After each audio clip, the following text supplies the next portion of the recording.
ได้ให้แลนมาปันผู้มาบ่ทันก็ให้มาส่งมายืนธุรกิจการเงินออกเงินกินดอกเบี้ยของผู้ขายก็สะดวกสบายนี่ก็มาส่งมายืน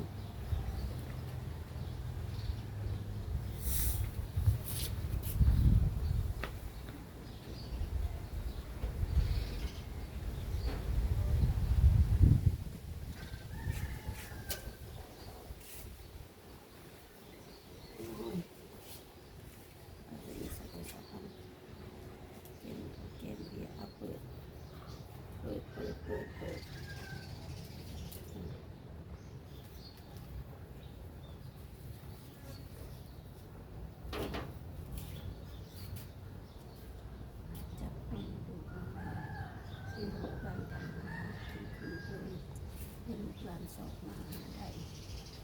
สร้างงานให้งานธุรกิจการเงินการงานเป็นเงิน